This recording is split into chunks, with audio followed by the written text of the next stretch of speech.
प्रतिबोधितां भगवता नारायणेन स्वयं व्यासेन ग्रथितां पुराणमुनिना मध्ये महाभारतम् अद्वैतामृतवर्षिणी भगवतीम् अष्टादशाध्यायिनीम् अम्ब त्वामनुसन्दधामि भगवद्गीते भवद्वेषिणीम् प्रपन्नपारिजाताय स्तोत्रवेत्रैकपाणये ज्ञानमुद्राय कृष्णाय गीतामृतदुहे नमः। सद्गुरुं सच्चिदानन्दं केवलं करुणाकरं ज्ञानयोगेश्वरं वन्दे ज्ञानदेवं पुनः पुनः। भगवान गोपाल कृष्ण महाराज की जय। 5व्या अध्यायाची प्रस्तावना आपण सुरू केली आहे. गेल्या वेळी आपण इंद्रियार्थेषु, इंद्रियांच्या हेतू करता म्हणून इंद्रिये कार्य करतात, आणि आपण तिथे 12 श्लोक पुरे केले. तो श्लोक अर्थात 9 आहे आणि 12 पर्यंत आपण आलो. कारण त्या सर्व ठिकाणचा विषय हा फक्त फल आसक्ती आणि कार्य करताना भगवंताच्या ठिकाणी समर्पित बुद्धीने कार्य करावं, हा जो आता पुढे येणारा विषय आहे, त्याच्या आधीचा विषय प्रकृती तिचं कार्य करत असते. आणि प्रकृतीच्या ठिकाणी जे गुणः गुणेषु वर्तन्ते आपण मागे बघितलंय, तसं या ठिकाणी इंद्रियार्थेषु, इंद्रियांच्या करता इंद्रिय वर्ततात. त्यामुळे तिथे आता 13वा श्लोक आपण इथे येऊया. या ठिकाणी त्यांनी जे म्हटलं आहे, इथून थोडी विषयाला वेगळ्या प्रकारे सुरुवात होते. कारण शेवटच्या 5 श्लोकांच्या मध्ये त्यांनी 5-7 घेऊ आपण, म्हणजे 21वा श्लोक पण, आणि 25, 26, 27, 28, 29 ते 5 श्लोक पण. ते 7ही श्लोक हे ब्रह्मनिर्वाण, आणि त्याचा अर्थ घेताना पुष्कळांनी निर्वाण शब्दाशी शांती असाच घेतलाय. कदाचित बुद्धांच्या ह्याच्याप्रमाणे शांती धरला असेल, किंवा लोकांना तो निर्वाण शब्द एक अर्थ, म्हणजे निर्वाणाचे अर्थ अनेक आहेत. आपण त्या व्यक्तीचे निर्वाण झाले असं म्हणतो, तेव्हाही उत्तरेमध्ये हिंदी भाषिकांच्या मध्ये सुद्धा म्हणजे स्वामीजी, साधूजी शांत हो गए, याने ते शांत हो गए असं कुणी म्हणतात, और कुणी उनका शरीर शांत हो गया, असं ही पद्धत आहे. म्हणजे मग तिथे निर्वाण शब्द हा त्याला पर्यायी सुद्धा वापरला जातो. तसं इथे म्हणजे गोरखपूरच्या लोकांनी निर्वाण शब्दाचा अर्थ अगदी इन्व्हेरिएबली म्हटलं तरी हरकत नाही, म्हणजे प्रत्येक वेळी जवळजवळ शांत असाच घेतलेला आहे. तर निर्वाण ही स्थिती आहे की जी स्थिती निश्चल आहे, जी स्थिती सम आहे.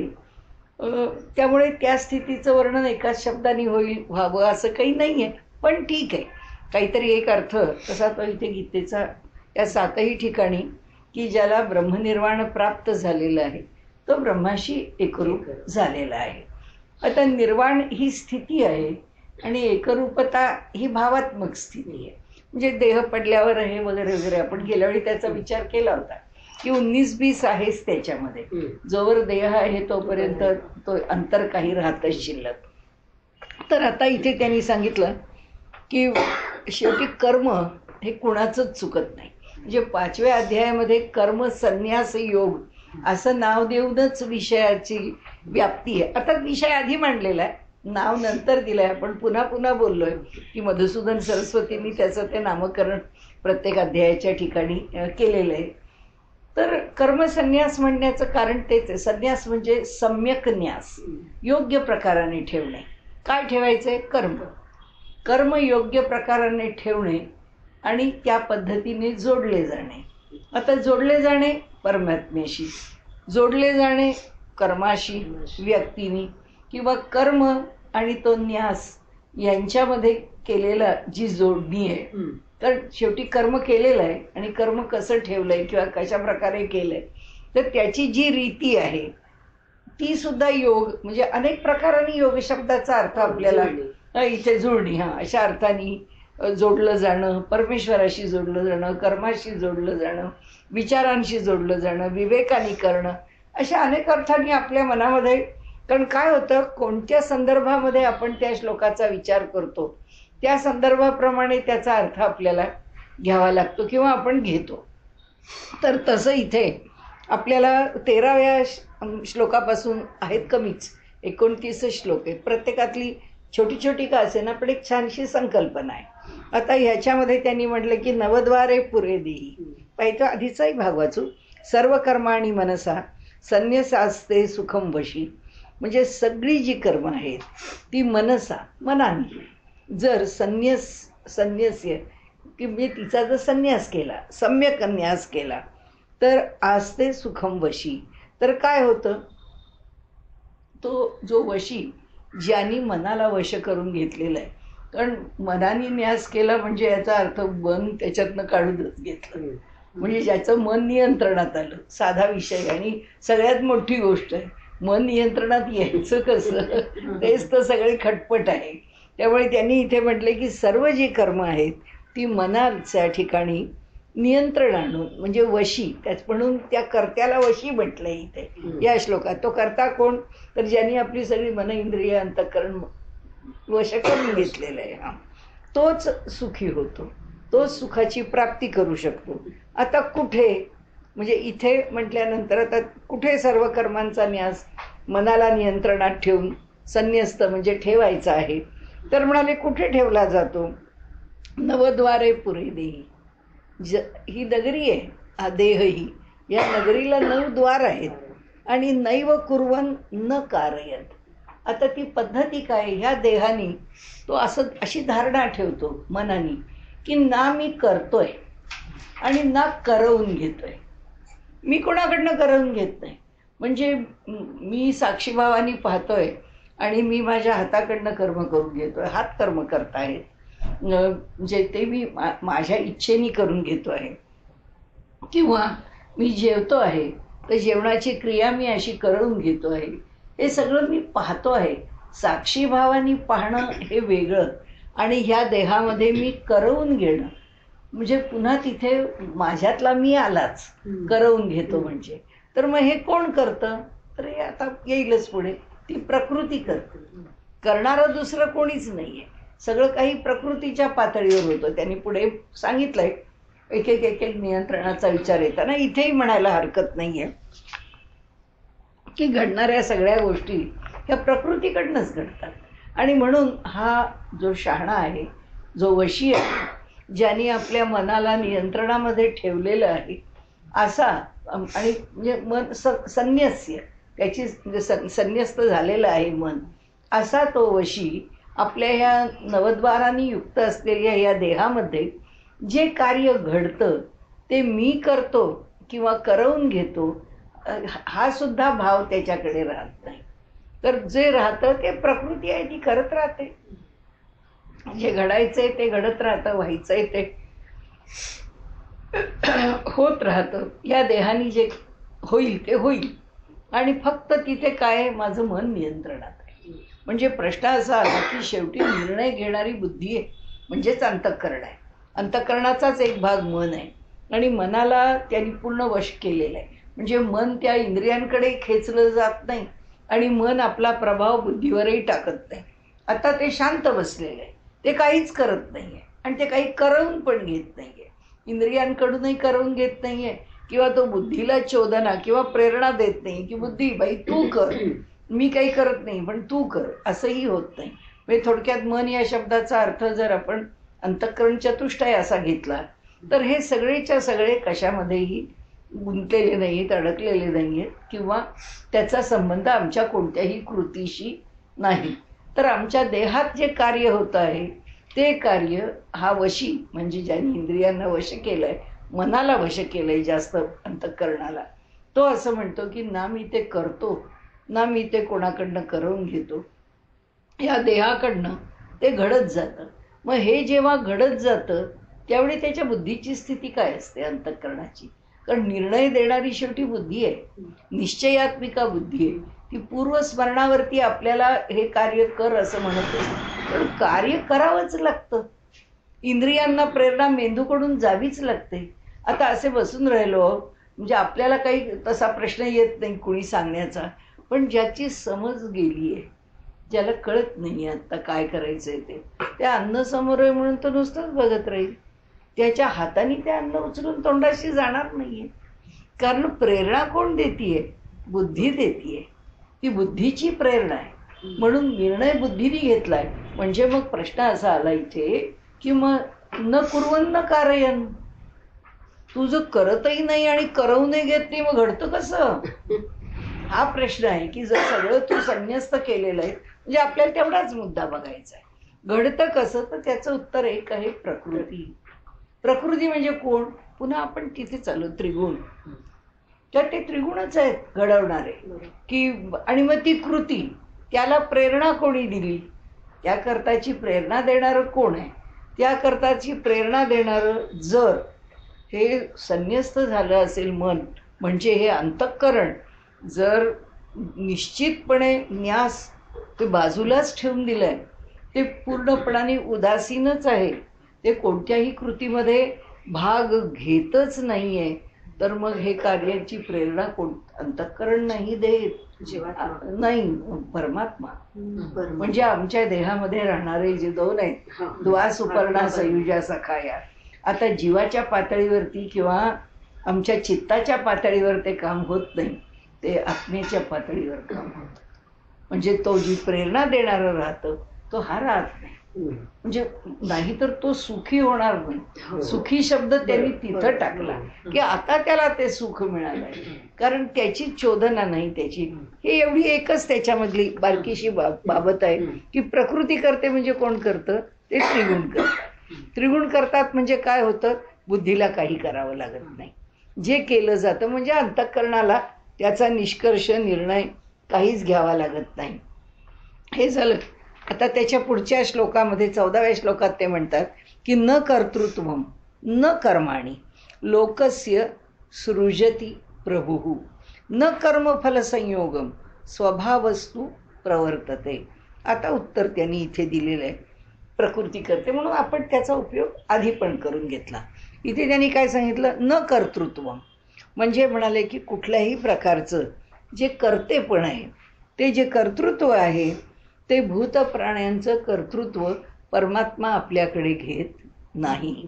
त्याचं कर्तेपण तो नाही उत्पन्न करत. म्हणजे म्हणतात ना जसा दुर्योधन की मला म्हणजे ना मला प्रवृत्ती कळते आणि ना माझ्याकडनं ते वाईट आहे त्याची निवृत्ती होते. माझ्या लक्षात राहत नाही नेहमी सुरुवात करायला.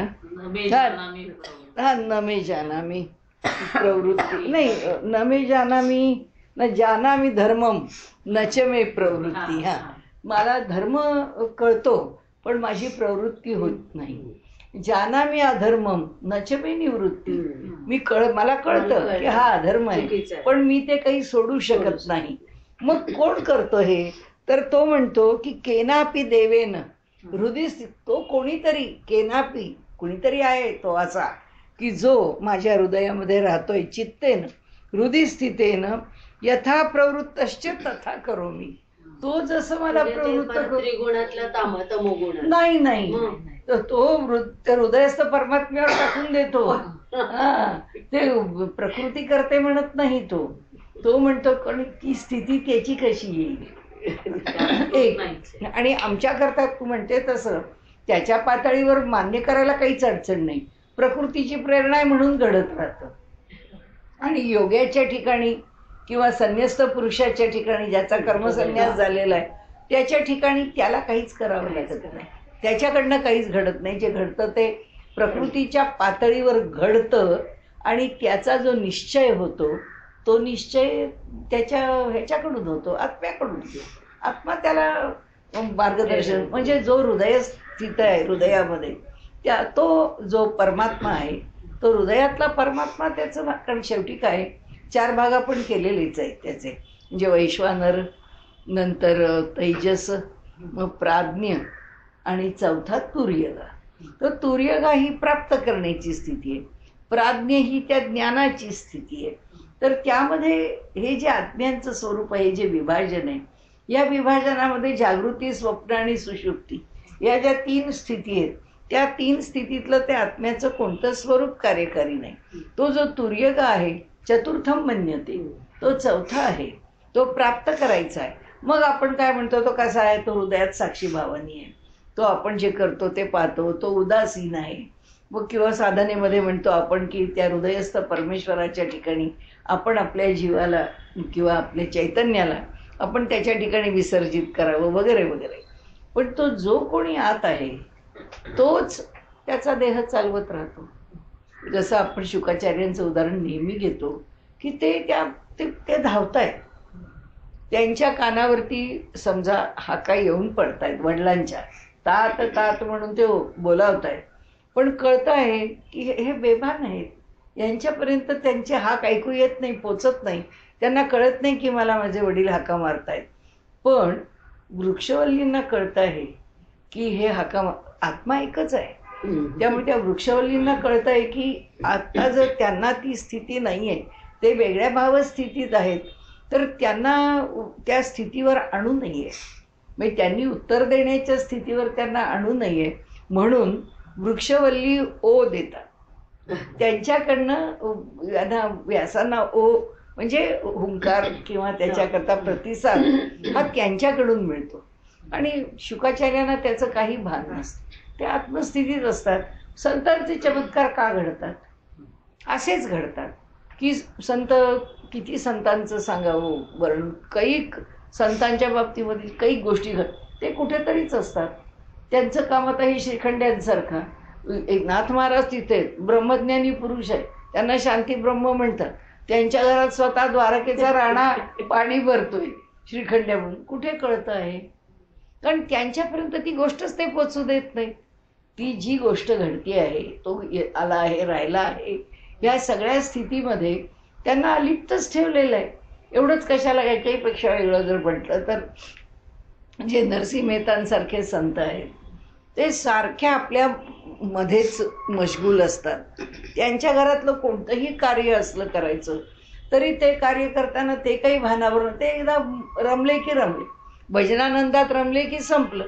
भगवंत तिथे येतोय, ते काम करतोय, निघून जातं, तरी ह्यांना काही पत्ता नाही. हे आपल्या आपल्या स्थितीतच आहेत, हे आपल्यामध्येच मशगूल आहेत. हे कसं होऊ शकतं? त्याचं कारण असं आहे की जे यांच्या देहानी करायचं ते, तो जो आत्मा आहे, तो हृदयस्थ परमात्मा आहे, तोच याचा देह धारण करून करतो. आणि मग हे घरी जाऊन पोचतात, त्यावेळी त्यांना कळतं की अरे कोणी केलं तेवढं, आत्ता चुकलं म्हणाले, घरामध्ये श्राद्ध पक्ष होतं, पण मी सकाळी धान्य आणायला म्हणून मला पाठवलं आणि मी आता संध्याकाळी परत येतोय, काय झालं त्या श्राद्ध पक्षाचं? तर त्यांनी सांगितलं म्हणजे काय, तुम्हीच आणलं, केवढं धान्य आणलं, केवढं सुंदर झालं, किती लोकांची व्यवस्था झाली. तेव्हा त्यांना कळतं की परमात्मा आला. पण परमात्मा कसा आला? त्यांच्याच वेशात आला, त्यांच्याच रूपात आला. म्हणजे त्यांनी दाखवलं काय? प्राकृतिक पातळीवर करून दाखवतो.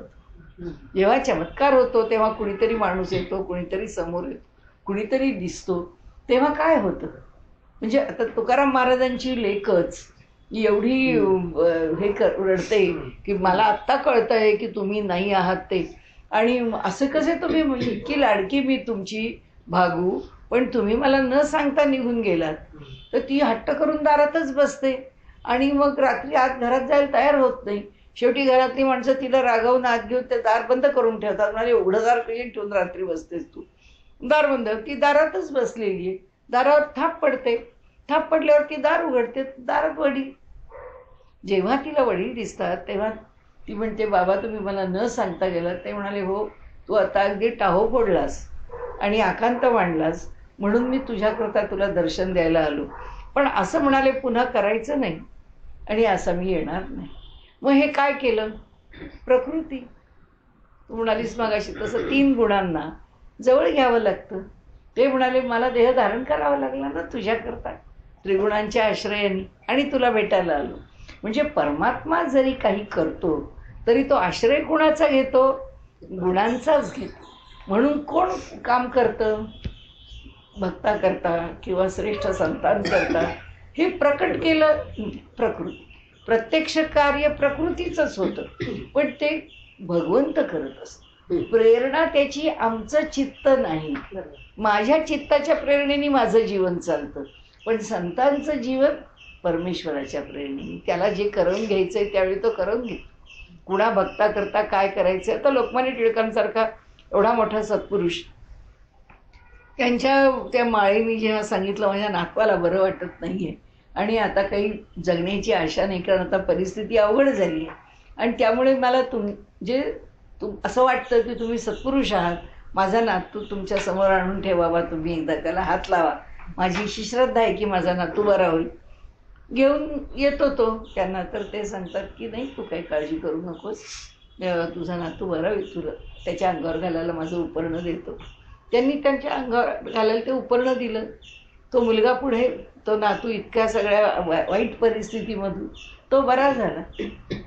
आता यांच्या वाणीनी ते दिलं, पण काम कोण करतं? प्रकृती. त्याला बरं कोण करते? प्रकृती. शरीरामधल्या सगळ्या पेशींच्या मध्ये घडत, म्हणून तर आपल्याला सगळे म्हणतात ना की पॉझिटिव्हली विचार करा, परमेश्वराला शरण जा, मनामध्ये दुसरी भावना ठेवू नका. सगळं बदलू शकतं, सगळं बदलू शकतं. जे अशक्य ते शक्य. ते आता तर पद केवढं म्हणतात, करतील स्वामी. ते पदच आहे आपल्या ह्यांचं, स्वामी समर्थांचं. की खरंच आहे. हो, तारक मंत्र. हो, तो मंत्रच तारक म्हणून घेतला जातो. पण पहा ना कसं आहे की जे जे घडवायचंय ते घडूच शकतं. कारण का? प्रकृती त्याच्या अधीन आहे भगवंताच्या. म्हणजे मुद्दा हा एवढाच आहे की आता इथे न कर्तृत्व न कर्माणी ना, मी त्यांच्या ठिकाणचं जे कर्म उत्पन्न होतं, म्हणजे हा जो म्हणतो ना दुर्योधन, हा जो आहे, जो माझ्या हृदयात निवास करणारा जो परमात्मा, तो प्रभू, तो माझ्या ते लक्षात राहत नाही सारखं, केनापि देवेन, हा कोणीतरी देव म्हणून आहे. तर तो जो देव आहे तर तो काय करतो? हृदय स्थितेनं, माझ्या हृदयात राहिलेला आहे आणि तो यथा प्रवृत्तश्च तथा करोमि. तो जशी मला प्रवृत्ती देतो तसं मी करतो. तसं नाही आहे, तो प्रवृत्ती देत नाही.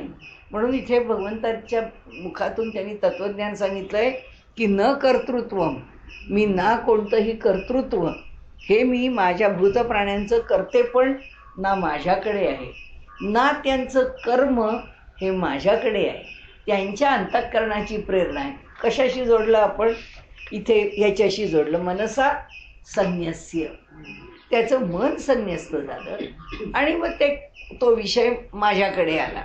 पण जोपर्यंत त्याचं मन संन्यस्य नाही आहे, संन्यस्त मन नाही आहे, तो त्याचं काम करत असतो. भगवंत म्हणतो त्याचं करते पण माझ्याकडे काही नाही आहे. लोकस्य सृजती, त्या ठिकाणी म्हणाले ना ते मी कर्म, ना ते त्याचं कर्तृत्व, आणि ना कर्मफल संयोगम, म्हणजे हे कर्म केलं म्हणून त्या कर्माचं हे फल हे मी जोडत बसत नाही.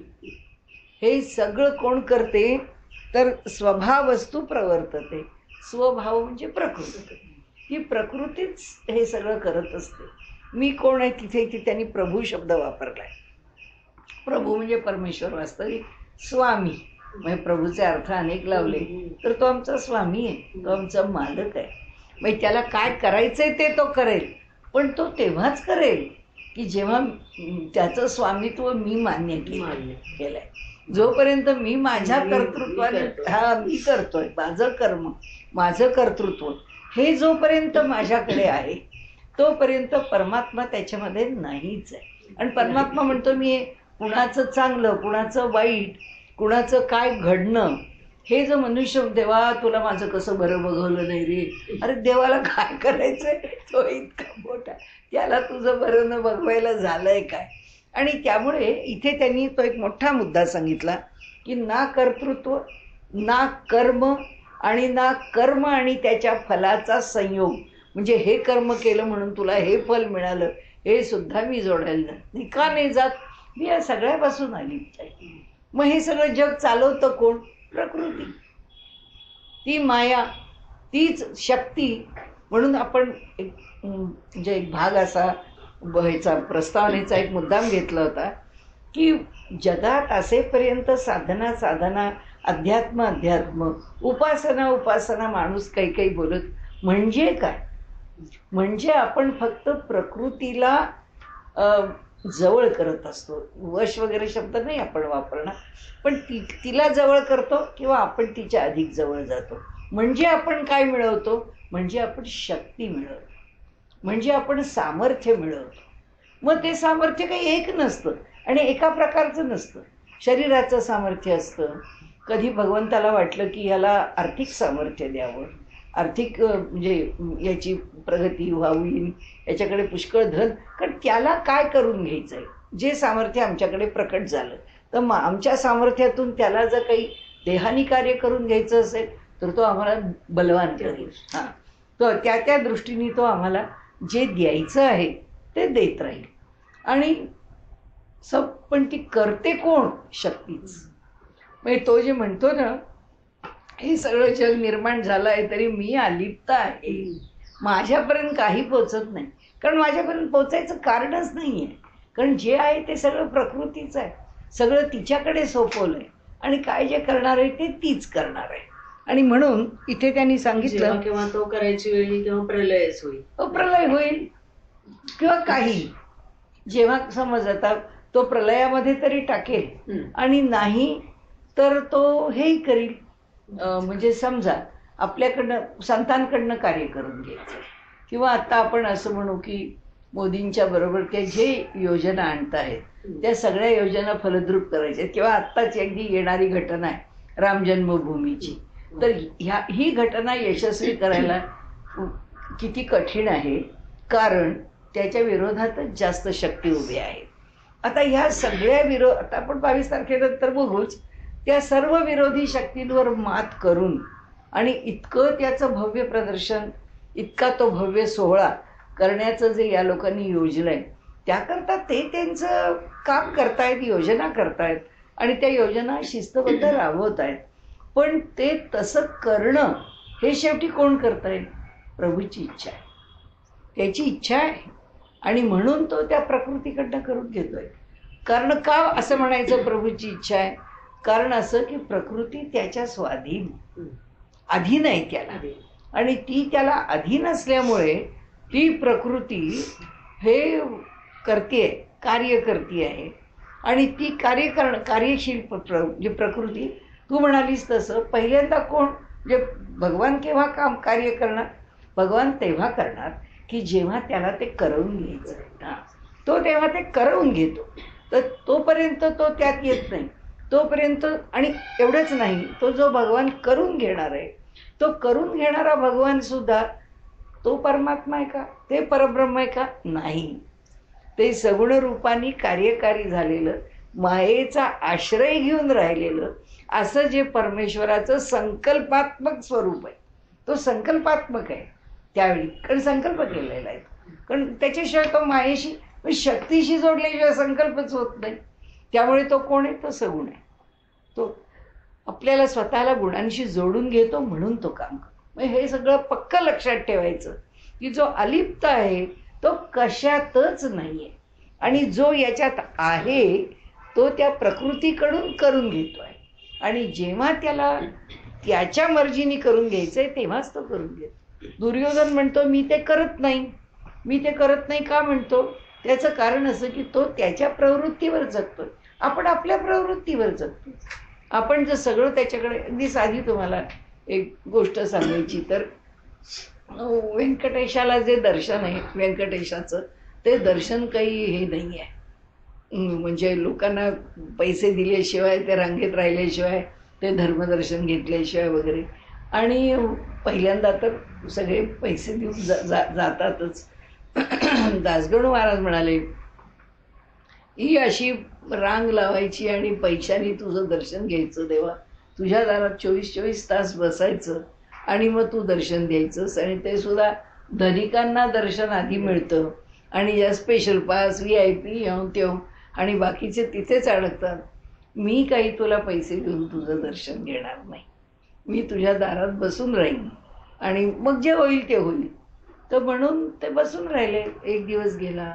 ते लोक म्हणाले, हा माणूस असा काय बसला, तुम्हाला दर्शन घ्यायचं असेल? ते म्हणले, नाही, मला असं दर्शनच नको आहे, मला त्याचं धर्मादाय दर्शन हवं आहे. तर त्यामुळे बसलो म्हणाले. एक दिवस गेला, 2 दिवस गेले आणि मग देवानी म्हणजे व्यंकटेशानी त्या पुजाऱ्यांच्या स्वप्नात जाऊन सांगितलं होतं, तिथे बाहेर बसलेला जो आहे ना, त्याला दर्शनाला तुम्ही हात घेऊन जा आणि त्याला दर्शन द्या. आणि यांनाही स्वप्न पडलं किंवा यांनाही दृष्टांत दिला की हे बघ, तुला दर्शन मागितलंयस, सगळ्यांना असं दर्शन नाही होणार. तू जे सगळ्यांकरता मागतोय ते असं नाही होणार, इथे असंच दर्शन होईल. म्हणजे मग ठीक आहे, तुझी ही वेळ सांभाळली आणि तुला ते त्यांचं स्तोत्र आहे, त्याच्यावर त्यांनी ते स्तोत्र अष्टक आहे एक 8 कडव्यांचं. त्यांनी म्हटलंय की देवा, तुझे पाय तुझ्या हातात राहिलेले नाही, तुझी सत्ता नाही तुझ्या पायावर, काय उपयोग. हे सगळे जेव्हा लोक आम्हाला घेऊ देतात दर्शन तेव्हाच मिळतात.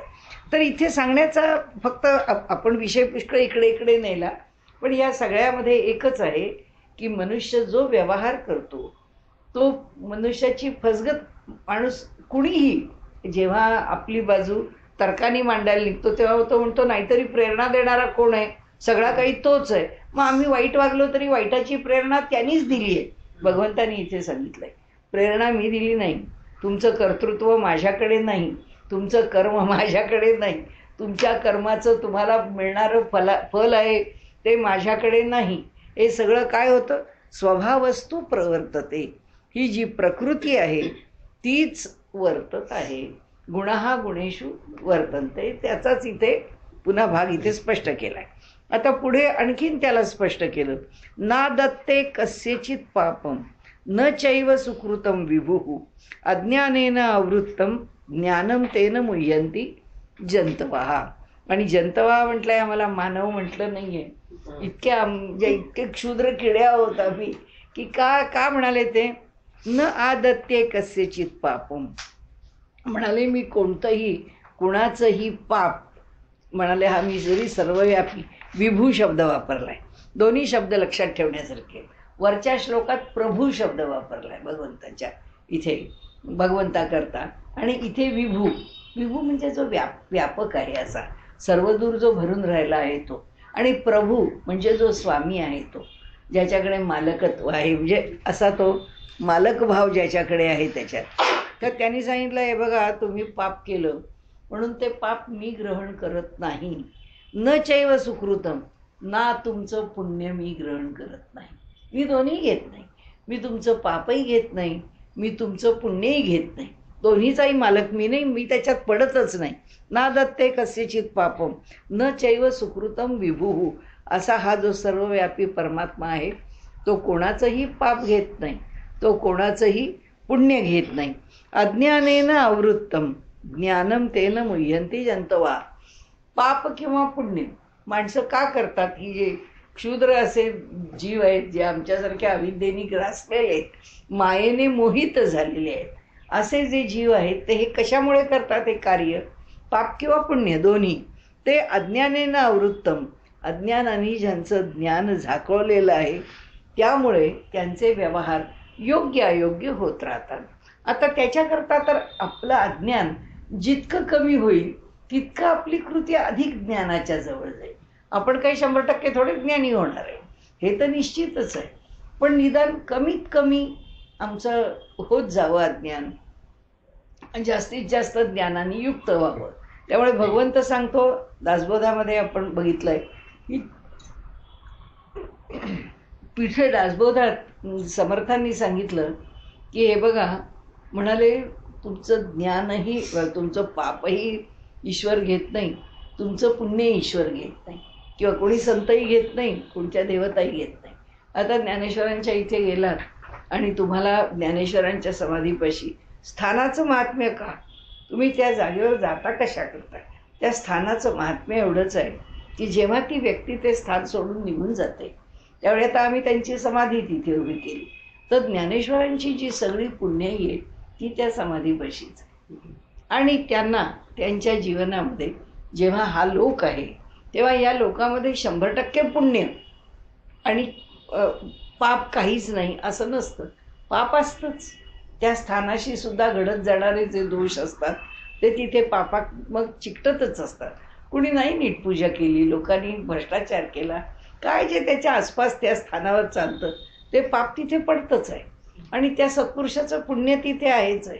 आम्ही तिथे गेलो, तुम्ही भावानी पुण्याच्या गेलात तर त्या ठिकाणी जे पडलेले, कारण ते निघून गेले, ते बरोबर काही घेऊन गेले नाही. भगवंताला म्हणाले तू, भगवंत म्हणाला मला काय करायचं. ते भगवंतानी त्यांचं पुण्य टाकलंय, यांनी त्यांचं पुण्य टाकलंय. म्हणजे ना ते भगवंतानी स्वीकारलं ना ते संतांनी स्वीकारलं. म्हणून त्यांचं जे पुण्य आहे किंवा त्यांचं जे सामर्थ्य आहे ते त्या स्थानावरच राहील. मग त्या स्थानावर जर मी श्रद्धेने गेले तर तिथे असणारं जे त्यांचं सामर्थ्य आहे त्याच्याशी मी जोडली जाईल. आणि मी जर चांगल्या बुद्धीने नाही गेले तर तिथे जे निर्माण होणारे जे दोष आहेत त्या दोषांशी मी जोडली जाईल.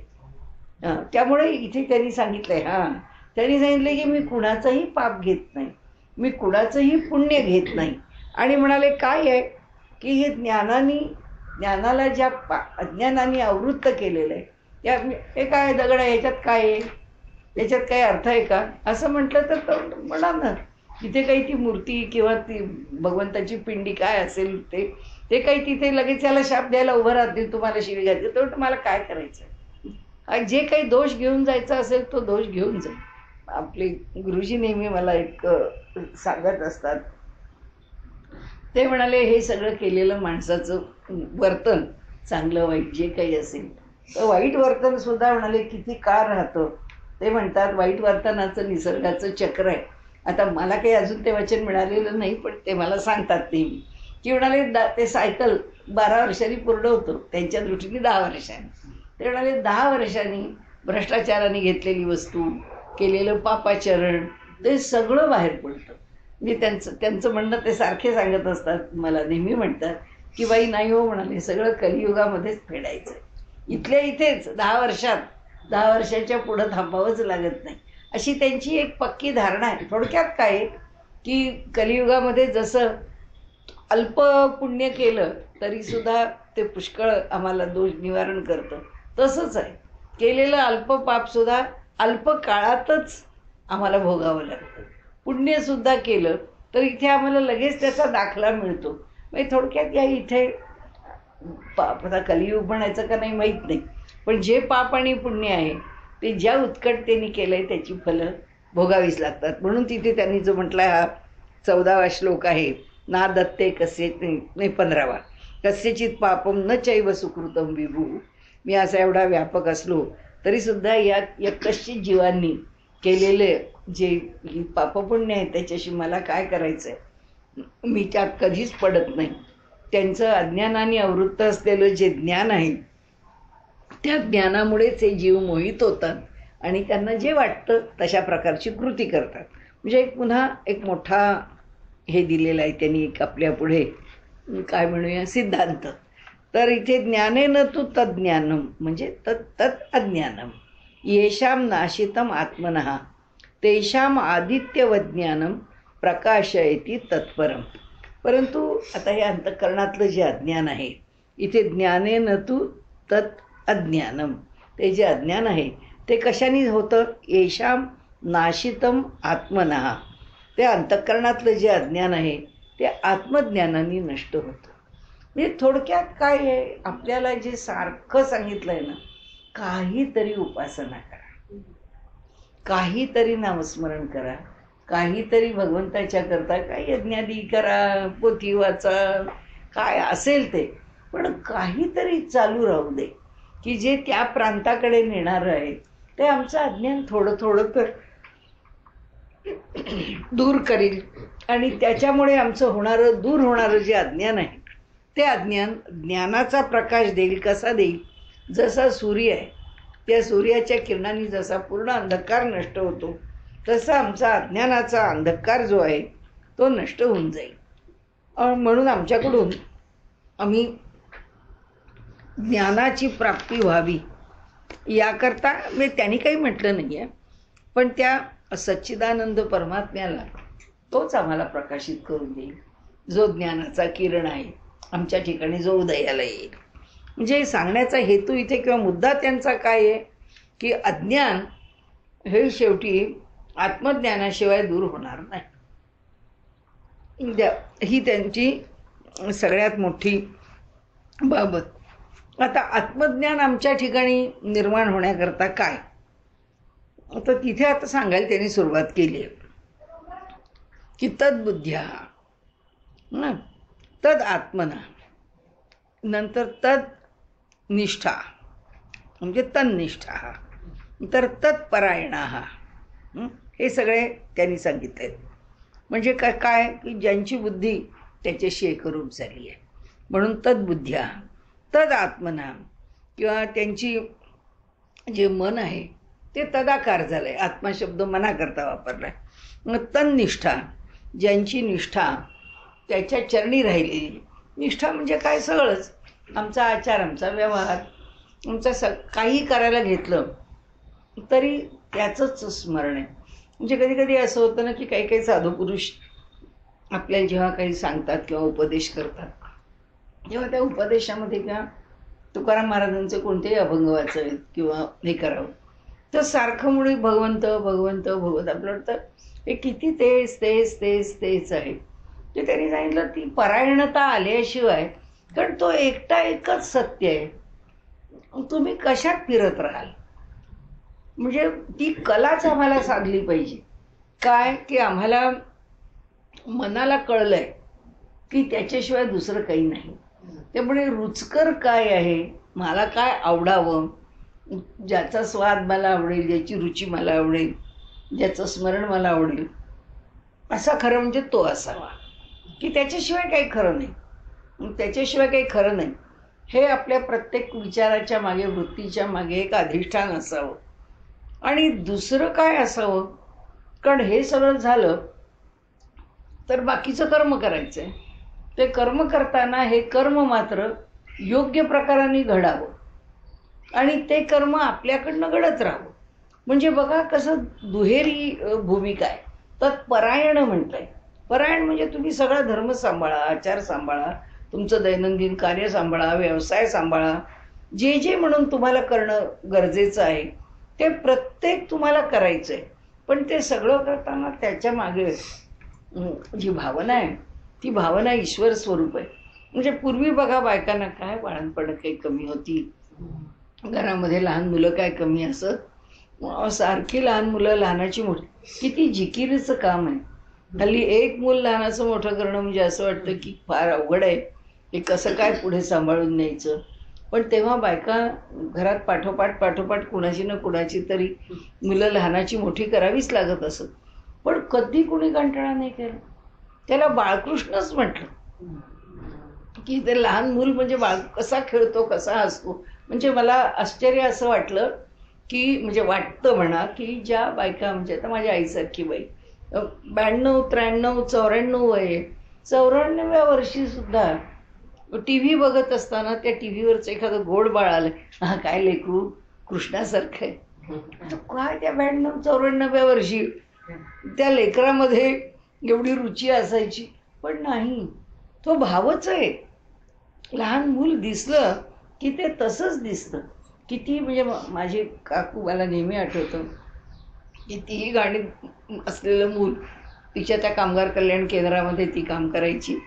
तिच्या इथे कसली कुठली कुठली मुलं यायची. तेव्हा तर काय परिस्थिती होती, काहीच तेव्हा व्यवस्थितपणा नव्हता. लोक फारच मागासलेले होते, दारिद्र्य तर खूपच होतं. आजकाल कसं पुष्कळ परिस्थिती पालटली आहे. तर ती मुलं इतकी घाण असायची की म्हणायची या मुलांना घेऊन या, त्या आमच्या केंद्रात आणा. त्या मुलांना ते साफसूफ करते इथपर्यंत ठीक आहे, पण त्यांना आपल्या जवळ घेऊन, गळ्यात घेऊन, अंग खांद्यावर घेऊन त्यांचं चुंबय, बापरे. मी म्हटलं काकू हे तूच करू जाणे बाबा. अशी इतकी घाणेरडी मुलं.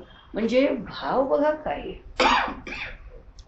ते लहान मुलं आहे, इथे आयांना आपल्या मुलाचं प्रेम वाटत नाही, त्याचाच त्रास वाटतो. ते सांभाळायचं म्हणजे कटकट वाटते. कुणीतरी सांभाळा, दिवसभर मला नको होतं. किती घरात काही काम नसणाऱ्या मुलीसुद्धा मी आता समोर बघते माझ्यासमोर. ती म्हणाली मी नवऱ्याला सांगितलं मला 2 दिवस तरी 2 तास तरी दिवसातले या मुलापासून सुटका पाहिजे. मी कंटाळून जाते इतके तास मुलाला सांभाळून. ही आईची वृत्ती आहे. इथे त्यांनी सांगितलं परायणच पाहिजे. ही परायणता जी आहे ती असा कंटाळा बिंटाळा होऊ शकत नाही. म्हणजे एक एक शब्द कसे वाढवत नाहीलेत बघा त्यांनी इथे.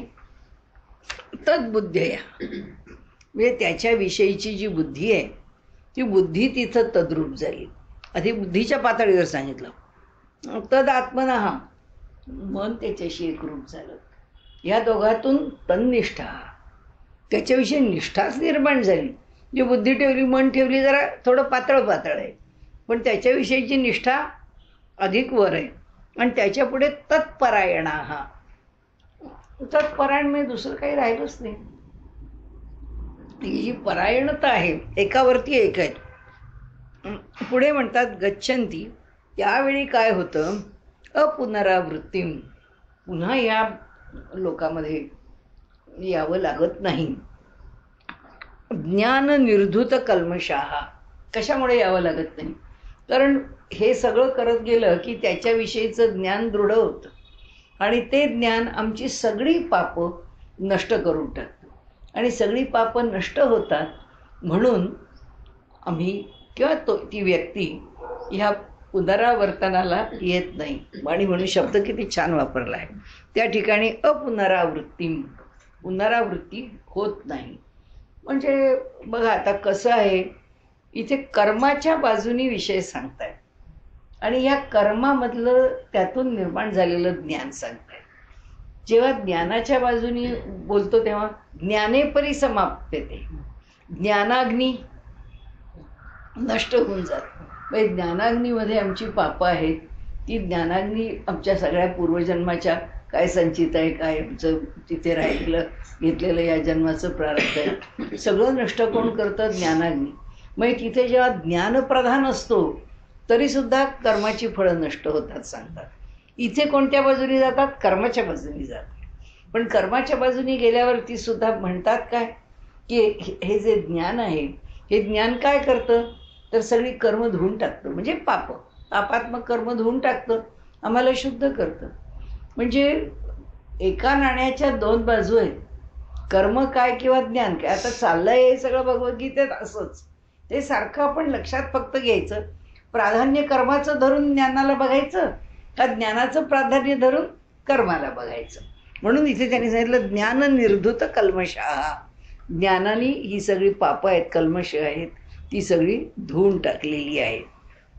विद्याविनय संपन्ने ब्राह्मणे गवी हस्तिनी शुनीचैव श्वपाकेच पंडिताः समदर्शिनः. आता आणखीन एक गोष्ट सांगितली त्यांनी आपल्याला की दोन्ही बाजूनी ज्याला आपण काय म्हणूया एक समत्व.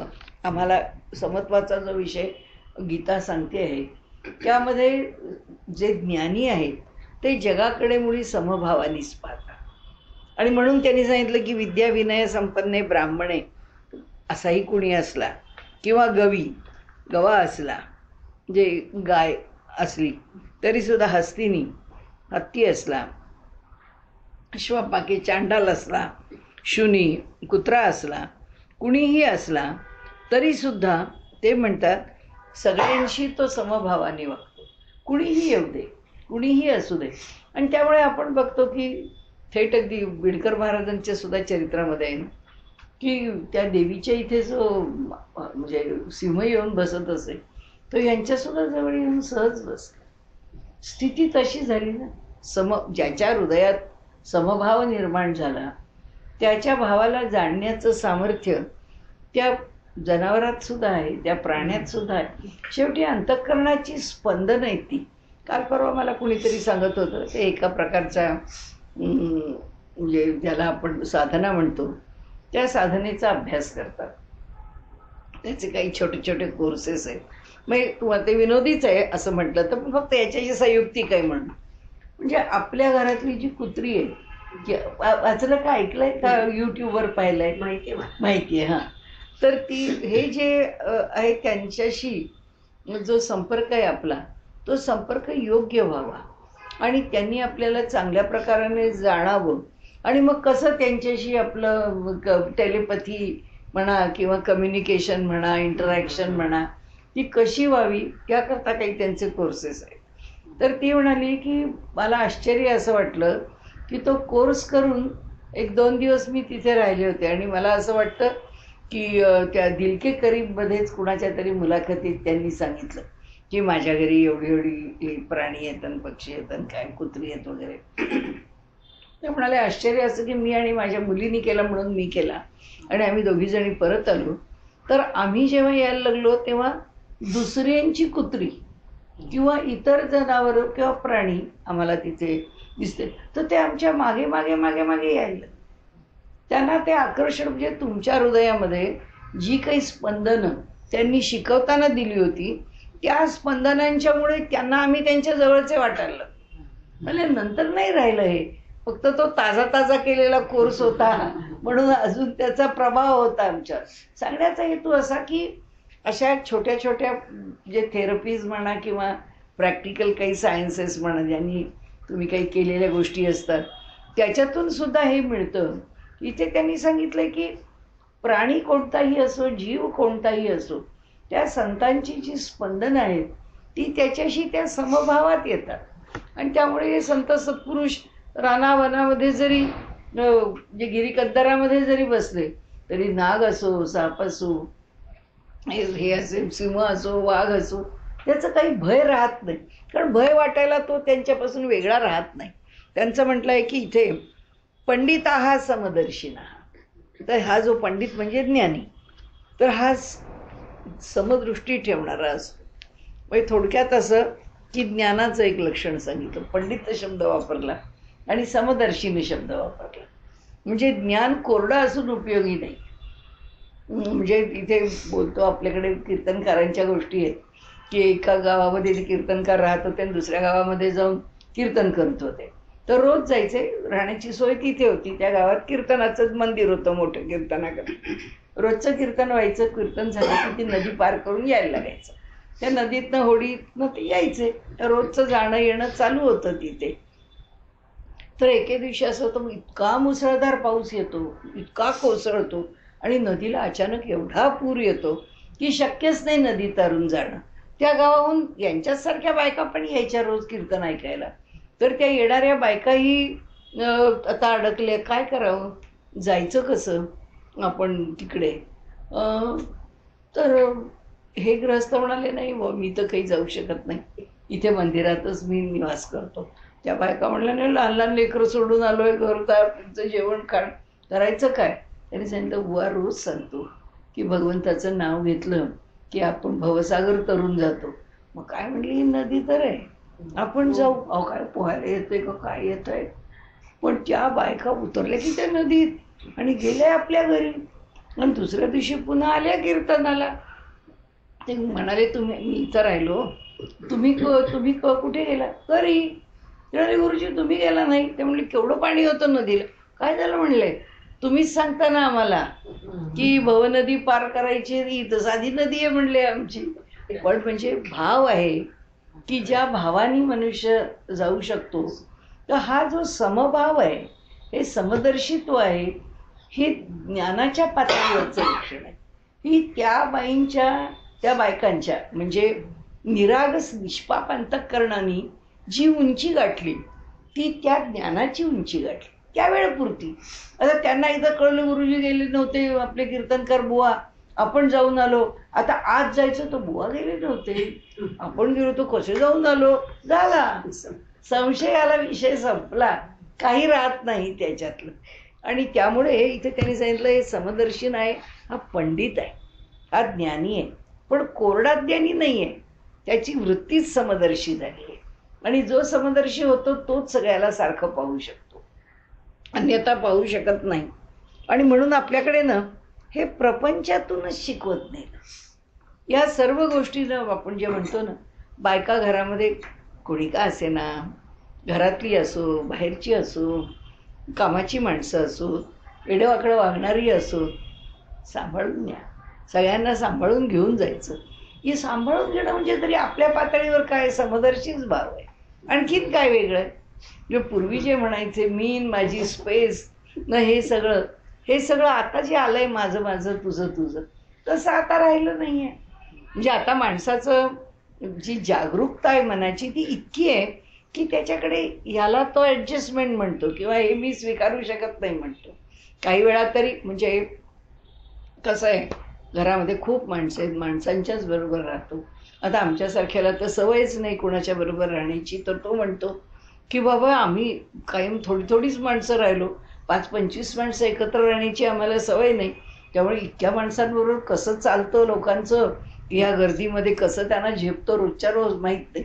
आता माझ्या ओळखीच्यांचंच पुण्यातच घर, 60 माणसं रोज घरात. आणि मी नांदव रोजच 60 माणसांचा स्वयंपाक एका घरात, गुर्जरवाडा गावामध्ये, त्यांच्या घरामध्ये 60, केवढा वाडा 3 मजली, पण घरात सगळा एकच स्वयंपाक, एकाच म्हणजे अंडर वन रूफ, सगळे लोक एकत्र राहणं, एकत्र जेवण, एकत्र खाणं पिणं.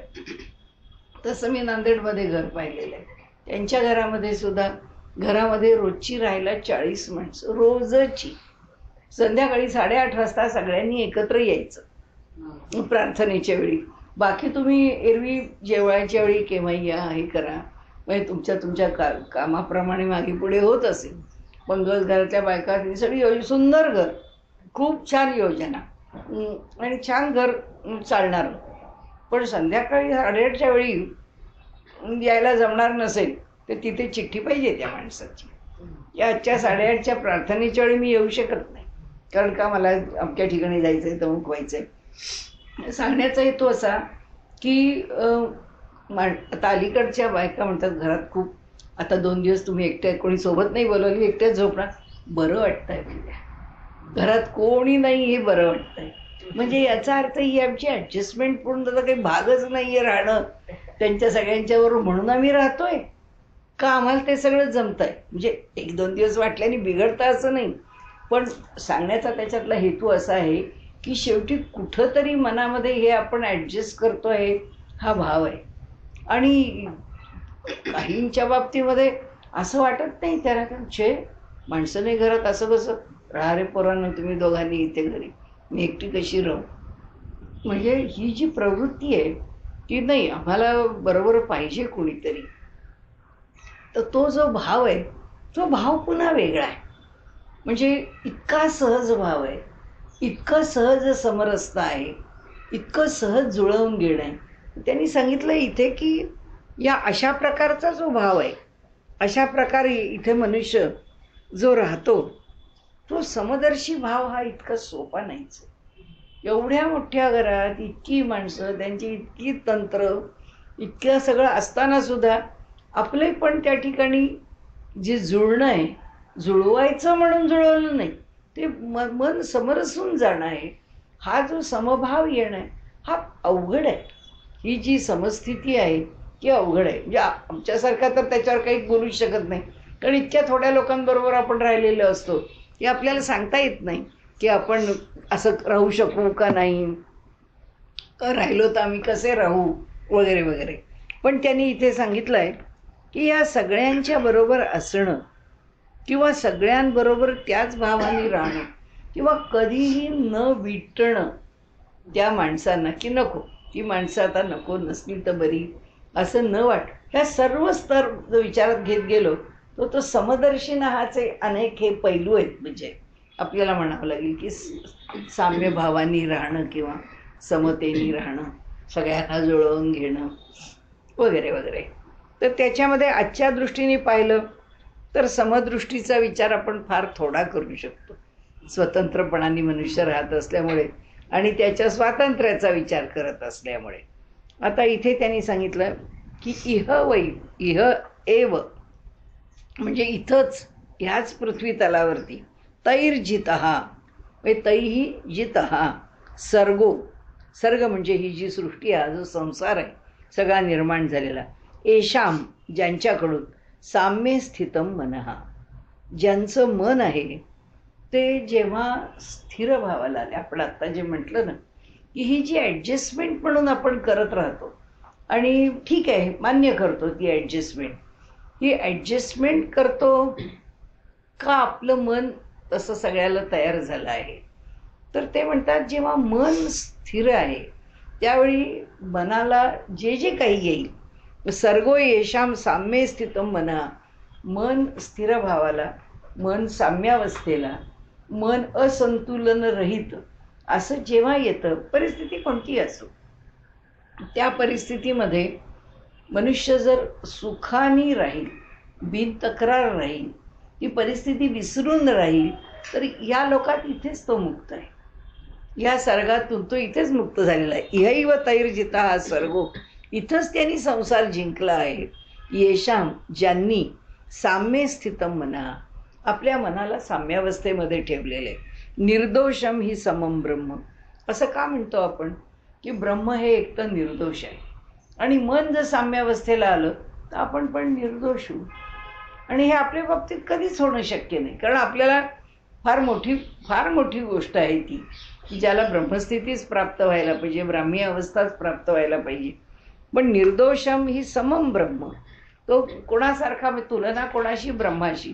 तो कसा होतो? निर्दोष होतो. पण त्याचं मन जेव्हा अशा साम्यावस्थेला येतं, तस्मात ब्रह्मणी ते स्थित, आणि म्हणून ते ब्रह्मभावातच राहतात. म्हणजे हे सगळं आपल्या दृष्टीने थिअरॉटिकल आहे. आपल्या दृष्टीने आपल्याला हे प्राप्त करण्यासारखं सोपं नाही आहे. माणसाचं मन अनेक प्रकारे उसळ्या मारत असतं, तर ते काही शक्य नाही. आणि म्हणून त्यांनी जी सुरुवात केली आहे ना, ह्या 19-20 पासून, ती त्या ब्राह्मी स्थितीकडे मनुष्य कसा जातो त्याच संदर्भात सुरुवात केली आहे. की वेगवेगळ्या प्रकाराने, आता पुन्हा प्रत्येक वेळी गंमत तीच आहे. आता हे का बरं एवढे पुन्हा 5-6 श्लोक दिले? त्याचं कारण असं, ही कर्माची स्थिती आहे. म्हणजे ही मिळवायची आहे कोणती स्थिती? ब्राह्मी स्थिती. ही मिळवायची आहे, मिळवायची नाही आहे, ही मिळवायची म्हणून मिळत नाही, ती अवस्था प्राप्त होते. ती प्राप्त करताना कर्मच करावं लागतं. ती प्राप्त करेपर्यंत प्रयत्नच आहेत. आणि प्रयत्नात यतमान म्हटलंय त्यांनी, की प्रयत्नात सुद्धा प्रयत्नशील राहावं लागतं. नुसते प्रयत्न करतो असं नाही, पण तेवढे निकराने करत राहावे लागतात. तर इथे ते म्हणताय की इथेच मुक्ती मिळू शकते. सगळं जे काही आहे ब्राह्मी स्थिती इथंच येते. साम्यावस्था आली म्हणजे आता तुम्ही काय उपासना करा, आता तुम्ही कोणतं कर्म करा, आता कोणत्या दिशेने साधना करा, तर जो या दिशेने करत असेल, जो आपल्या मनाला समस्थितीत ठेवण्याचा प्रयत्न करतो, म्हणजे समजा एक योगी आहे, पतंजली योगसूत्राप्रमाणे अष्टांग योगाचा अभ्यास करतोय, म्हणजे समत्वम योग उच्यते इथं म्हटलंय. तिथे योगा हा जो आहे, तर त्या योगामध्ये मनाची निरुद्ध स्थिती आहे. योगाची व्याख्याच करताना त्यांनी सांगितलेलं आहे की जे चित्ताचे विकार आहेत ते विकारच तिथे रोधित होतात, खंडित होतात. आणि त्यामुळे पतंजलींच्या प्रमाणे निरुद्ध चित्त हीच गोष्ट आहे. म्हणजे योगाची व्याख्या करताना त्यांनी निरुद्ध चित्त ही व्याख्या करून टाकली आहे. म्हणजे चित्ताची स्थिती जी आहे ती वृत्तीरहित झाली, साम्यावस्थेला आली, निष्कल झाली. तर म्हणजे स्तोत्रच म्हणायचं तर योगश्चित्तवृत्ती निरोधा. योग म्हणजे जोडलं जाणं म्हणजे चित्ताच्या वृत्तींचा पूर्ण निरोध होणं.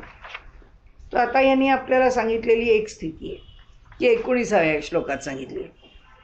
20व्या श्लोकात त्यांनी सांगितलं की मनाची साम्य स्थिती तुम्हाला कोणत्या पद्धतीने स्वीकारायची आहे, त्याचे एक प्रकारचे मार्ग आहे. एक प्रकारचा मार्ग आम्ही सांगतो. त्यांनी सांगितलं न प्रहृष्येत प्रियम प्राप्य. म्हणजे तिथे काय होतं, लक्षणांनी सांगतो होणार. आम्ही लक्षणं सांगतो की मन स्थिती म्हणजे स्थितीत्वाला किंवा साम्यतेला आलं, स्थित एका ठिकाणी स्थिर झालं तर काय होतं, न प्रहृष्येत प्रियम प्राप्य. हे तुम्ही आचरायचं आहे आणि त्या अवस्थेला जायचं आहे. आपल्या आवडीचं जे आहे ते प्राप्त झालं म्हणून खूप आनंद व्हायची गरज नाही आहे. म्हणजे हर्षातिरेक होतोय, वेळा होतोय माणूस आनंदाने. नोद्विजेत प्राप्य चाप्रियम. तसंच आपल्या मनाप्रमाणे काही घडलं नाही की लगेच सगळा आकांत गोंधळ की तिथे जे काही आपण पाहतो आजकाल सगळं इतकं लाऊड एक्सप्रेशन आहे प्रत्येकाचं, की प्रत्येक गोष्टीत हारले काय, जिंकले काय, आवडलं काय, नाही आवडलं काय, लग्न ठरलं काय, मनासारख्या गोष्टी घडल्या काय, काय त्याचा म्हणजे इतकं भयंकर ज्याला आपण ढोबळ स्वरूपामध्ये हे इतकं भडक येतं आपल्या डोळ्यासमोर, की त्यांनी असं म्हटलं की माणूस अतिरेक करतो त्याचा, अतिशयोक्ती करतो त्याची. आपल्या भावभावनांची अभिव्यक्तीसुद्धा अतिशयोक्तीपूर्ण होते. स्थिरबुद्धिर बुद्धी असमूढ ब्रह्मविद ब्रह्मणी स्थिता. म्हणाले आता कसं होतं, असमूढ एक तर संशयरहित असतो तो, म्हणजे आता त्याची लक्षणं सांगताय की असमूढ स्थिरबुद्धी, स्थिरबुद्धीचा संशयरहित असणारा ब्रह्मविद, जो ब्रह्माला जाणतो किंवा ब्रह्माला जाणण्याची ज्याच्या ठिकाणी स्थिती निर्माण होते, म्हणजे जो सच्चिदानंद परमात्म्याच्या ठिकाणी राहू शकतो, असा राहू शकतो. लक्षणाच्या शब्दात असं क्रियापद वापरलं आपण. ब्रह्मविद ब्रह्मणी स्थिता, ब्रह्माला जाणणारा ब्रह्मवेत्ता पुरुष हा सच्चिदानंद घन परमात्म्याच्या ठिकाणी म्हणाले ऐक्यभावाने नित्य असतो. त्याचं अंतःकरण त्यापासून दूर जात नाही. हे सगळे जे विषय आहेत ना, हे सगळे फलाचा विषय आहे. आणि हे सगळं फल पुन्हा पुन्हा आपण तेच बोलतो आहे की कर्म योग्य प्रकारे केलं की त्या कर्माचं मिळणारं फळ काय, तर ते हे फळ आहे. हे फळ आहे की तो आनंदात आहे म्हणून हुरळून जात नाही, दुःखात आहे म्हणून खचून जात नाही, तसंच त्याची बुद्धी कधी सहसा ढळत नाही. जसं लोकमान्य टिळकांच्या विषयी सांगतात की त्यांचा मुलगा गेल्याची तार कोर्टामध्ये आली. ती तार त्यांना कळलेली होती, त्यांनी पाहिली, ठेवून दिली. त्यांनी आपलं ॲर्ग्युमेंट होतं ते पूर्ण केलं आणि मग त्यांनी ती तार घेऊन ते घरी गेले. म्हणजे परिस्थिती कोणती आली आहे. एवढंच कशाला, हैदराबादला आमचे भटजी बापू म्हणून मोठे संतच होते आणि त्यांचा मठ बीठ सगळं छान होतं खूप. ते बिरबान बाग म्हणून तो भाग होता, त्या भागामध्ये आणि उत्तम, भारतामधले उत्तम टप्पा गाणारे, त्यांच्यासारखा टप्पा गायक पुरा भारतात तेव्हा तर काही कराची लाहोर असं बाजूला गेलेलंच नव्हतं, सगळं एकच होतं. त्या लोकांना असं वाटलं की काय बॉ टप्पा गातात, हे एकदा बघावं तरी. आणि म्हणून ते पुष्कळ उत्तम गवईच ते, पण मुसलमान 2-3 गवई हे एकत्र तिथून निघाले आणि कराचीहून हैदराबादला आले की त्यांचा टप्पा ऐकावा म्हणून. तर ते आले आणि ते म्हणजे ऐकून जायचं आहे, ठीक आहे म्हणाले, बसा तुम्ही. आणि त्यांनी त्यांच्या पुढे त्यांच्या मनाचं समाधान होईपर्यंत टप्पा गायला. आतमध्ये त्यांच्या मुलाचं देह शव होतं. हो, सांगितलं नाही त्यांनी. त्यानंतर सगळे क्रियाकर्म केलं. म्हणजे कशी स्थिती आहे तिची, स्थितप्रज्ञ समभाव हा जो आहे तो केवढा आहे. म्हणून ते इथे जे म्हणतात ना की न प्रहृष्येत प्रियम प्राप्य, नो द्विजेत प्राप्यच्या प्रियम, स्थिरबुद्धी समूढ. तो असमूढ आहे, संशयरहित आहे. हे घडली आहे, घटना आहे, या घटनेला तोंड द्यायचं आहे. ही माणसं इतक्या लांबून आली आहेत, एवढाच वेळ घेऊन आली आहेत, ते आपल्याकरता आले, त्यांना मोकळं करावं. लोकमान्य टिळकांचा दुसरा प्रसंग पण सांगतात की त्यांच्यावर अटक व्हायची होती. ते दाजी आबाजी खरे त्यांचे वकील, ते म्हणाले की ठीक आहे, आता हे पकड वॉरंट तुमचं थांबवावं, रद्द करावं. काय त्याच्या संदर्भामध्ये जी काही फॉर्मॅलिटी, जी काही कामं त्याच्या अनुषंगाने ते करायला ते पोलीस स्टेशनमध्ये आत काम करत होते. आता ते जे व्हायचं असेल ते होईल. लोकमान्यांना तिथे यायला लावलं होतं. लोकमान्य टिळक तिथे बाहेर जे बाक होत, जे बाकडं होतं, त्या बाकावर ते झोपून राहिले. आता एवढी मोठी जे काळ्या पाण्याची शिक्षा व्हायची, ते काय ते पकडायचं, ते कुठं जायचं, कुठे व्हायची, मग काही नाही. येणारी घटना दोन्ही शांतपणे घेणारी ही, हे काय आहे, हे का देतात इथे, प्रत्यक्ष जीवन काय असतं. म्हणजे गीता इथे ज्ञानाच्या बाजूनी सांगताना कर्माची बाजू सांगितली जाणार नाही, हे फक्त आपण लक्षात ठेवायचं. जेव्हा ज्ञानाची बाजू सांगतील तेव्हा सगळं थिअरॉटिकल असेल, तेव्हा ती सगळी ज्ञानाचं डिस्कशन असेल. आणि जेव्हा कर्माच्या बाजूने असेल तेव्हा प्रॅक्टिकली व्यवहारतः कसे वागतात, कसे घडतात आणि घटना कशा घडत जातात. म्हणून हे इथे दिलेलं जे आहे की ते स्थिर बुद्धी आहे, संशयरहित आहे. ब्रह्मविद जो ब्रह्माला जाणणार आहे तो ऐक्यभावाने नित्य ब्रह्मस्थितीत राहतो. आणि त्यामुळे त्याचा जो विषय मांडण्याची पद्धती आहे ती दोन ठिकाणी लक्षात आपण ठेवायची ती एवढीच की ह्या कर्मसन्यास योगाची ब्युटी काय आहे, ह्या अध्यायाचं सौंदर्य काय आहे. तर कर्माच्या बाजूनी ज्ञानाकडे कसं जायचं तो ते भगवंतांनी जे नेलं आहे तत्वज्ञान सांगण्यातला एक एक अध्यायाची जी गंमत असते ती ह्या अध्यायाची ही गंमत आहे. म्हणाले इथे आता बाह्य स्पर्श म्हणजे आपण ज्याला मटेरियलिस्टिक म्हणतो इथे भगवंत आलेत आता की आम्ही सगळे जे मटेरियलिस्टिक आहोत तसं बाह्य स्पर्शेषु असक्तात्मा विंदती आत्मनी यत सुखम स ब्रह्मयोगयुक्तात्मा सुखम अक्षयम अश्नुते. अक्षय सुखाची तो प्राप्ती करून घेऊ शकतो. कोण? ज्याला या बाह्य स्पर्शाच्या विषयी कुठलं आकर्षणच नाही आहे. आणि आम्ही पूर्ण बहिर्मुख आहोत, आमची वृत्ती बहिर्मुख आहे. आता ते म्हणतात तो इथंच जगतो ना, तोही खातो पितो, तोही सणवार करतो, त्यालाही आमच्यासारखेच फराळाचे पदार्थ मिळतात, गोड पक्वान्न मिळतात, नवीन कपडे मिळतात, सगळंच आहे. पण हे सगळं असताना त्याची वृत्ती बहिर्मुख नाही आहे.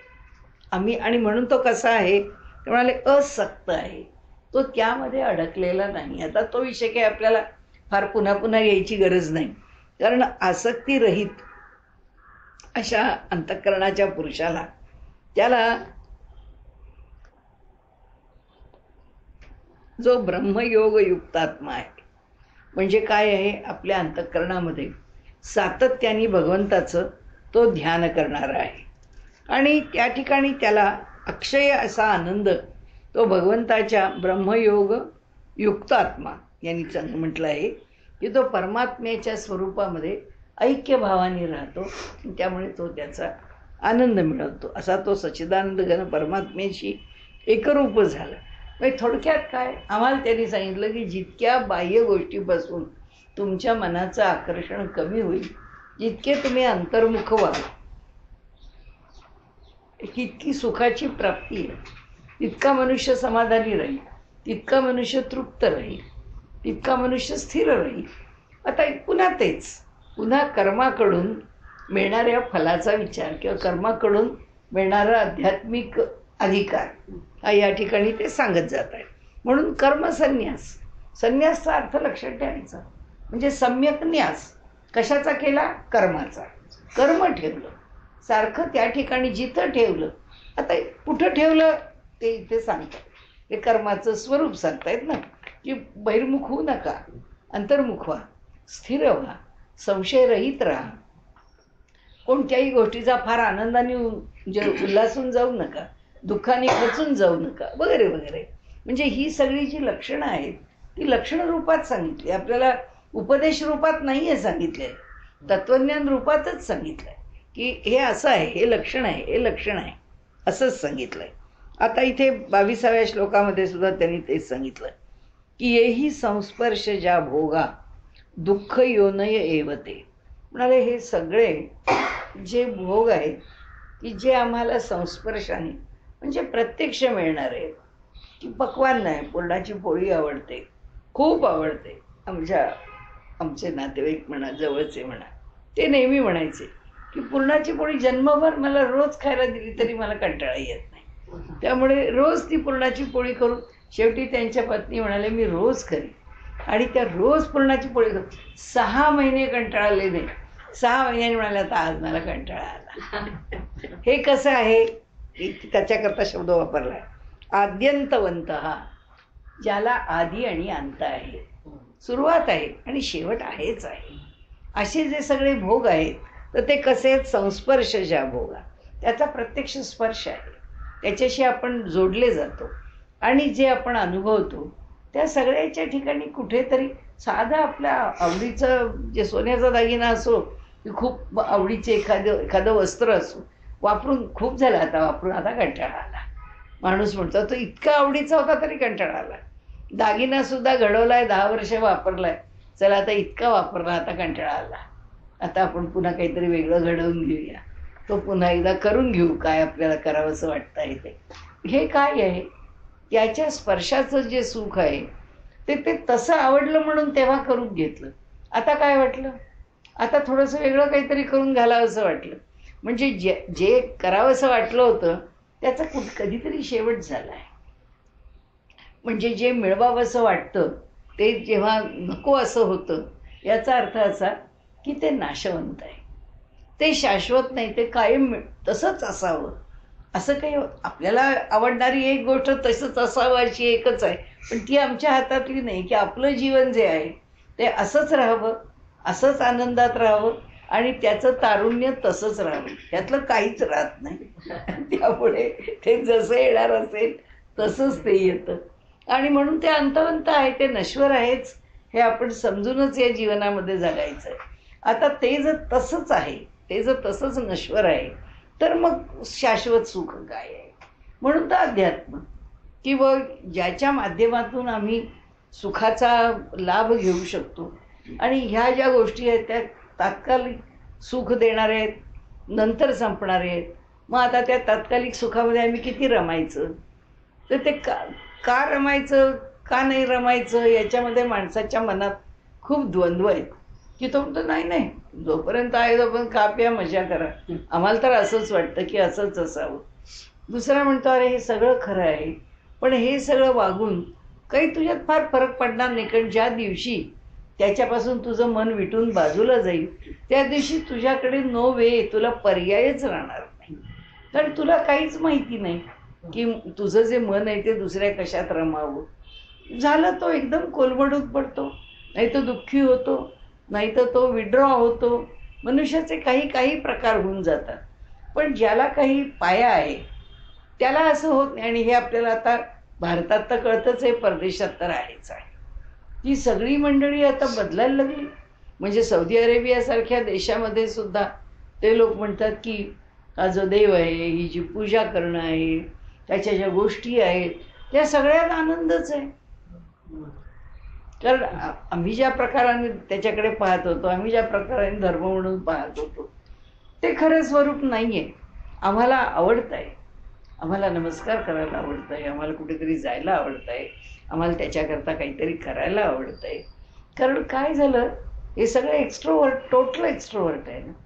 म्हणजे इथे संस्पर्शाच्या स्पर्शातून उत्पन्न होणारी जी सुख आहे तीच सुख ते भोगत राहिले. आणि जी काही ईश्वराच्या विषयीची संकल्पना आहे ती राबवत कसे राहिले, ती त्यांच्या स्वार्थाने राबवली, आमच्या इकडे राबवली. उपनिषदामध्ये पण कथा आहेत की नाही, इंद्र वगैरे या देवता या सगळ्या काय कमी उपभोगामध्ये रमलेल्या आहेत त्या. मग जेव्हा काही येतं त्यांच्यावरती गंडांतर, तेव्हा मग हडबडून जातं, मग देवा असं कर, मग देवा तसं कर. पण म्हणजे उपभोगतावाद हा काही मनुष्याला शाश्वत सुख देऊ शकत नाही. आणि आद्यंतवंत हा इथे शब्द वापरला, ज्याला आदी आहे आणि ज्याला अंत आहे, अशा प्रकारच्या ज्या गोष्टी आहेत त्या दुःख योनया, ते दुःख योनीच आहेत. म्हणजे दुःखालाच निर्माण करणारे आहेत, दुःखाशिवाय अन्य काही त्याच्यातून निर्माण होत नाही. हा एक पुन्हा मुद्दा सांगितला. आता दुसरं त्यांनी सांगितलं, शक्नोती हैव यहा सोढून प्राक शरीर विमोक्षणात कामक्रोधोद्भवम वेगम सयुक्त ससुखी नरहा. म्हणाले जो आता उपासनेचं वेगळं स्वरूप सांगितलं, आता हे वेगळे प्रत्येक वेळी वेगळं स्वरूप आहे. आता ते म्हणतात या देहामध्ये असतानाच कामक्रोधांचा त्याग करा, इथेच करा. इथे शक्नोती हैव इह एव, याच ठिकाणी यहा सोडून म्हणजे सहन करण्याला समर्थ होतो कामक्रोधाचे आवेग.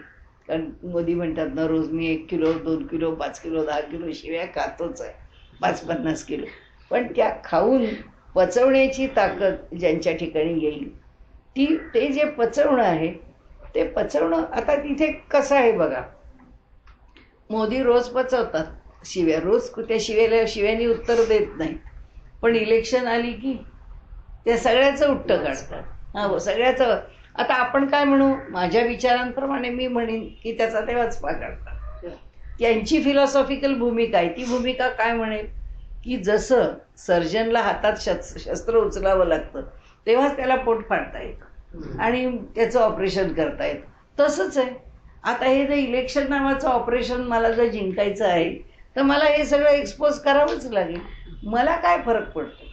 हे सगळं सोसून त्याला 5 वर्ष काढली म्हणजे पुष्कळ. म्हणजे every dog has his day ही त्यांची फिलॉसॉफी नाही आहे की माझाही एक दिवस येणार आहे तेव्हा मी यांना बघून घेईन.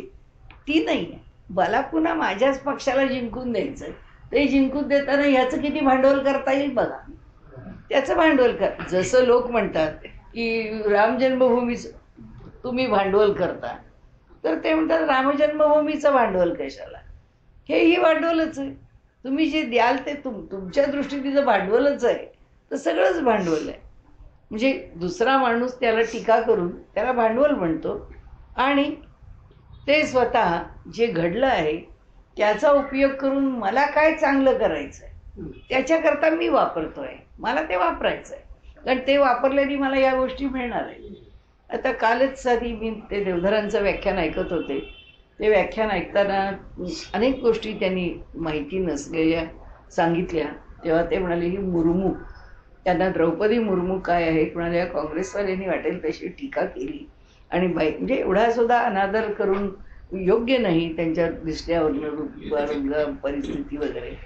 त्यांनी सांगितलं की ह्या आता आपलं हे आहे ना, बिहारपासून दुसरं केलेलं आपलं राज्य झारखंड. तर म्हणाले त्या झारखंडमध्ये मुर्मू नावाची जात आहे. एक म्हणजे वनवासी लोक आहेत आणि त्या वनवासी लोकांनी वेगळा स्वातंत्र्याचा लढा दिलाय. जेव्हा इंग्रजांनी सांगितलं की ह्या सगळ्या भूमी आमच्या ताब्यात आहेत, तेव्हा त्या मुर्मू लोकांनी सांगितलं की आमची भूमी तुमच्या ताब्यात नाहीच आहे. कारण असं आहे की हा प्रदेश कुणाही राजाच्या ताब्यात नाही आहे. आणि आसामच्या बाजूची पण त्यांनी ती गोष्ट सांगितली की ते म्हणाले हे जे 7 सिस्टर्स आहेत याच्यावरती जो इंग्रजांनी अत्याचार केला तिथे सुद्धा आणि इथे सुद्धा म्हणाले या 10,000 मुर्मू लोकांच्यावरती गोळीबार करून त्यांना संपवलं. आणि हे मुर्मू यांच्या बायका धनुष्यबाण करून त्या बाणाला विष लावून त्यांच्याशी लढत होत्या. आता ते धनुष्यबाणाच्या समोर बंदूक या युद्धाला कसे टिकणार आहेत. पण त्यांनी सांगितलं की हा समाज तुम्हाला वाटतं की काय केलं त्यांनी, काय त्यांचं कॉन्ट्रीब्युशन आहे. तर सांगण्याचा हेतू असा आत्ता आपल्या दृष्टीने आपण जे बोलतो आहोत त्याप्रमाणे की ज्या काही घटना किंवा जे काही घडत असतं ते याच जगात इथंच आपण त्याचं पाप किंवा पुण्य अनुभवत असतो. म्हणजे ही जी माणसं आहेत की आपण आता जे मोदींच्या बद्दल म्हटलं तसं की ही भूमिका आहे की ही जी भूमिका आहे ही भूमिका त्या गोष्टीकडे कशी बघते. म्हणजे त्याच एका घटनेकडे कुठचा तो इतिहास त्या लोकांनी 18व्या शतकामध्ये त्यांना दिलेला लढा, म्हणजे तो लढा सुद्धा 1857च्या लढ्याच्या आधीचे लढे आहेत ते. तर त्याचं आता 21वं शतक आलं तर त्याचं स्मरण ठेवून त्या समाजातल्या एका स्त्रीला राष्ट्रपती पदावर बसवणं म्हणजे घटनाच आहेत. पण त्या घटनेकडे कोण कसं बघतो आणि त्या घटनेतून काय घडवतो. तर तसं इथे त्यांनी म्हटलं आहे की इथेच याच लोकांमध्ये शक्नोती ही एव इह एव, इथेच याच पृथ्वीतलावर या जो सोडून म्हणजे ह्या सगळ्या कामक्रोधाचे आवेग सहन करण्याकरता समर्थ बनतो. म्हणजे या जन्मात आमच्यावरती कितीही या गोष्टींचे हल्ला होऊ दे, की कामना आमच्या अंतःकरणात किती प्रकारच्या उसळू दे, ते पाहिजे ते पाहिजे ते पाहिजे, याचा राग आला त्याचा अपमान झाला हे अमुक झालं, अनेक प्रकारचे सल मनुष्याच्या मनात असतात. त्याची उत्तरं त्याच्याकडे असतात की त्याचा मी हे करीन. मग आता आपण म्हटलं तसं every dog has his day, येईल एक दिवस माझा पण त्याला मी बरोबर दाखवीन.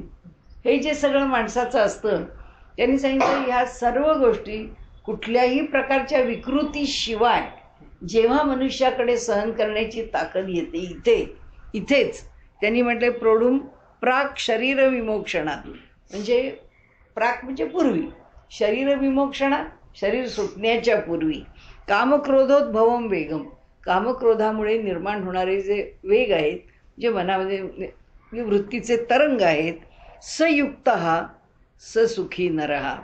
तर म्हणाले तो जो आहे तो हे सगळे जो सहन करतो असा पुरुष या लोकी योगी आहे. पुन्हा कर्माच्या बाजूने सांगितलं बघा, कसा ओळखावा योगी. आपण म्हणू हा ज्ञानी हा योगी आहे, आम्हाला कळत नाही. आता आता कळून घ्या म्हणाले. याच लोकांमध्ये योगी कोणाला म्हणाल तुम्ही? हा असा की जो कामक्रोधाचे आवेग सहन करत राहतो. तुम्हाला दिसत राहील की ह्याच्याकडे काही आहे, याचं काही वैशिष्ट्य आहे. आता आपण सुद्धा सगळे एक जात जगभरामध्ये लोक मोदींना मानतात किंवा त्यांच्याविषयी एक प्रकारचा आदर प्रकट करतात. कुठून आदरभाव प्रकट होतो?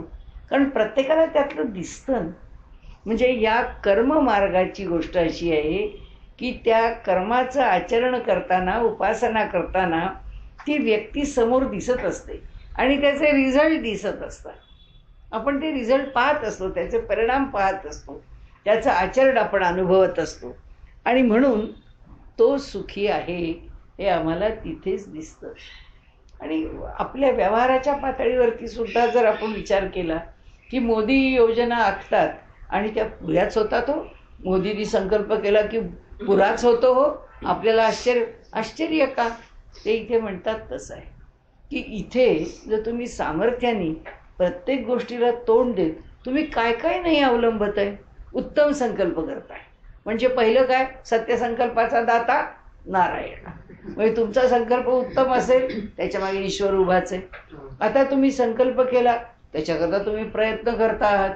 प्रयत्नात यतमानस तू, म्हणजे पुन्हा एक कर्म पुरं होण्याकरता, निश्चित होण्याकरता अधिष्ठानम तथा करता करणमच पृथक विधम विविधाश्च पृथक चेष्टा दैवचैवात्र पंचमम. झालं ते दैव तुम्हाला अनुकूल. तुमच्याकडून हे सगळे कष्ट तुम्ही घेताच आहात कर्माचे, म्हणजे तुम्हाला त्याचं यश मिळणारच आहे. त्याच्यानंतर जी जी प्रतिकूलता आहे, सा काष्ठा सा परागती, येणाऱ्या कोणत्याही गोष्टी करता विलक्षण प्रयत्नशील राहिला तर ती गती प्राप्तच होणार आहे, ते फल मिळणारच आहे. आणि त्याच्याकरता पुन्हा योजना आहे, त्याच्याकरता पुन्हा प्रयत्न आहेत, त्याच्याकरता पुन्हा तुमचं बळ आहे. एवढं सगळं त्याच्या मागे लागलं तर का नाही यशस्वी होणार? आपण म्हणू काय, ईश्वराची कृपा आहे, ईश्वराला ते कार्य करून घ्यायचं.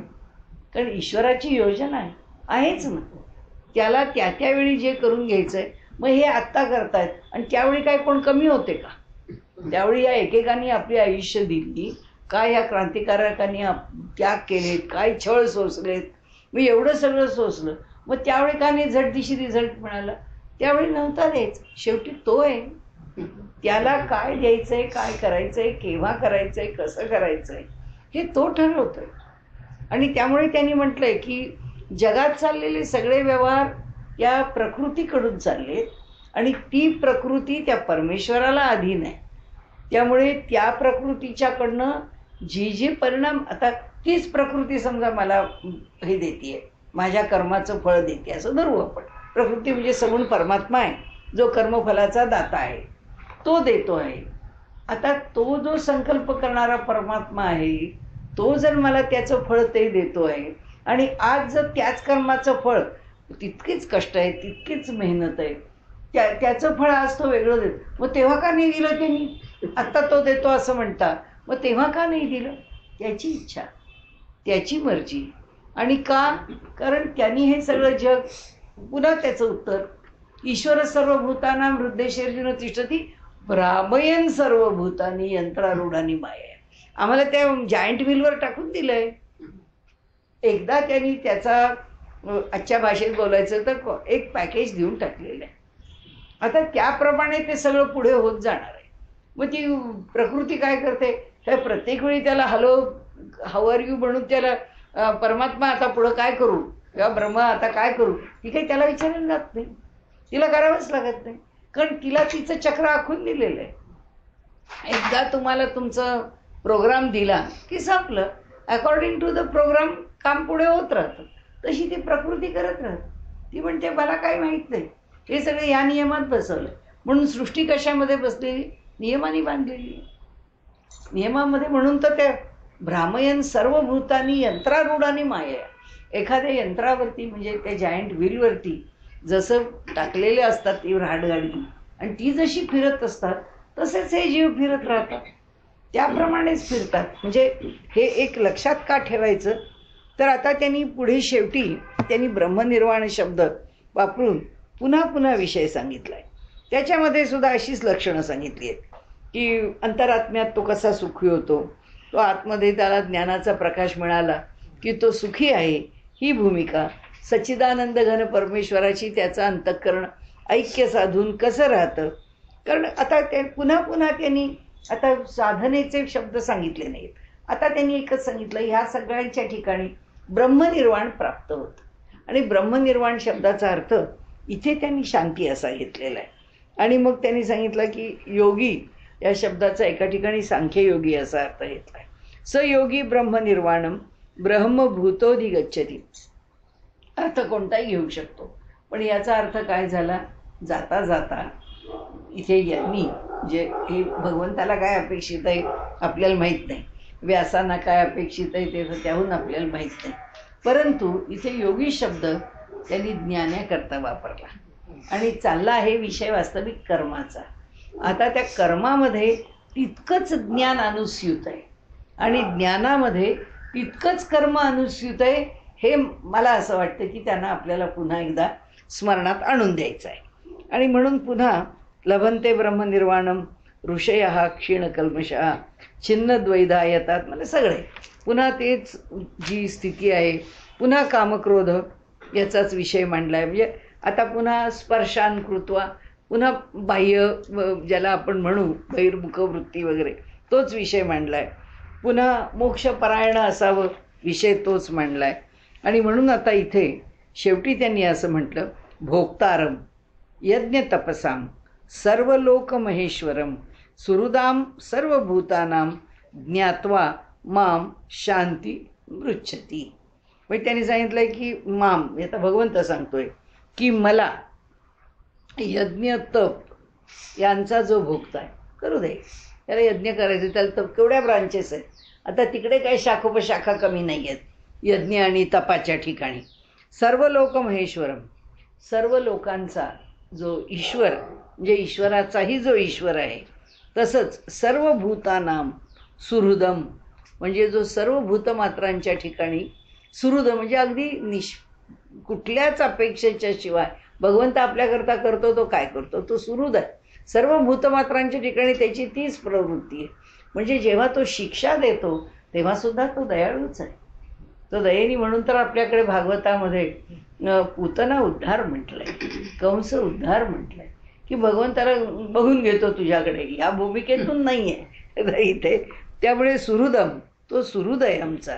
हे तत्व ज्यांनी जाणलं ईश्वराच्या, थोडक्यात काय, ईश्वराच्या प्रत्येक भूमिकेविषयी, खरं म्हणजे जे व्यवहारात आम्हाला अधिक उपयुक्त आहे, कारण आम्ही काही त्या परमात्मा पातळीवरती ह्या तत्वाने जगणं अवघड आहे.